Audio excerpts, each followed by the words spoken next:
बातमी आहे शिर्डीमधून। शिर्डीमध्ये 3 दिवसीय गुरुपौर्णिमा उत्सवाला आजपासून सुरुवात झाली आहे। काकड आरतीनंतर मिरवणूक काढून उत्सवाला सुरुवात झाली। गुरुपौर्णिमा उत्सवासाठी साईनगरी आता भक्तांनी गजबजून गेलेली आहे। लाखो भाविक आजपासून पुढचे 3 दिवस शिर्डीमध्ये दाखल होणार आहेत आणि साईबाबांच्या शिर्डीमध्ये 3 दिवस चालणाऱ्या या गुरुपौर्णिमा उत्सवामध्ये सहभागी होणार आहेत। अत्यंत भक्तिमय वातावरणामध्ये आज सकाळपासून सुरुवात झालेली आहे उत्सवाला।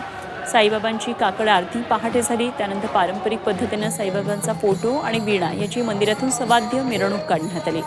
साईबाबांच्या हयातीमध्ये सुरू झालेला हा गुरुपौर्णिमेचा उत्सव आहे। मोठ्या भक्तिभावानं आज ताग्यात हा उत्सव साजरा केला जातो।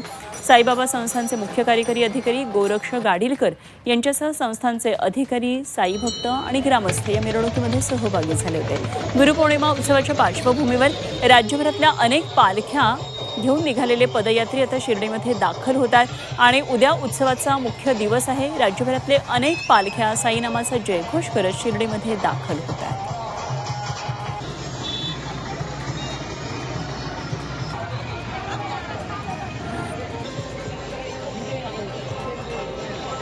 आणि या संदर्भातला आढावा घेतलाय आमचे शिर्डीतले प्रतिनिधी कुणाल जमदाडे यांनी।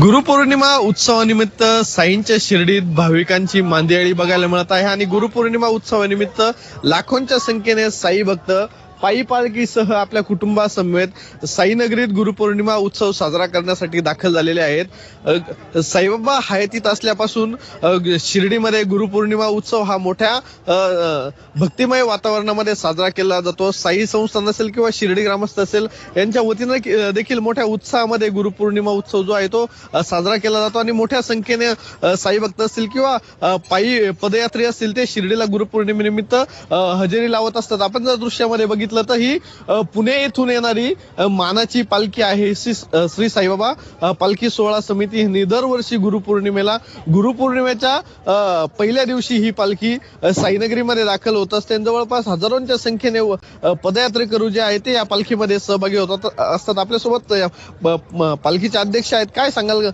केव्हापासून ही पालखी येते, जवळपास किती वर्ष झाले आणि कशा पद्धतीने तुम्ही शिर्डीला गुरुपौर्णिमेला हजेरी लावता? ओम साईराम। गेले 38 वर्ष आपली पालखी शिर्डीमध्ये येत असते। महत्त्वाचं म्हणजे या पालखीमध्ये आपण येत असताना कसबा गणपती पुणे येथून प्रस्थान होत असतं आणि त्यामध्ये अनेक भक्त आहेत, गोर गरीब श्रीमंत सगळे। बाबांनी जी शिकवण दिलेली आहे सबका मालिक एक, त्याप्रमाणे सर्व भक्तांना आपण या ठिकाणी जशी माऊलींची पालखी जाते पंढरपूरला, संत तुकोबारायांची पालखी जाते, त्याच पद्धतीने आपली पालखी शिर्डीला येत असते। म्हणजे धार्मिक जर म्हणलं तर बाबांच्या प्रत्येक ज्या आरती आहेत त्या साजऱ्या होतात। इथं पुढं पाहिलं तर पारायण चालू आहे, तर दररोज आम्ही पारायण घेतले जातात। दररोज आमचे 53 अध्यायाचे पारायण चालू असतात। मोठ्या उत्साहामध्ये ही पालखी जी आहे ती साईनगरीमध्ये गुरुपौर्णिमेनिमित्त दाखल झालेली आहे आणि मोठा उत्साह साईनगरीमध्ये भाविकांचा बघायला मिळत आहे। कुणाल जमदाडे, झी 24 तास, शिर्डी, अहिल्यानगर।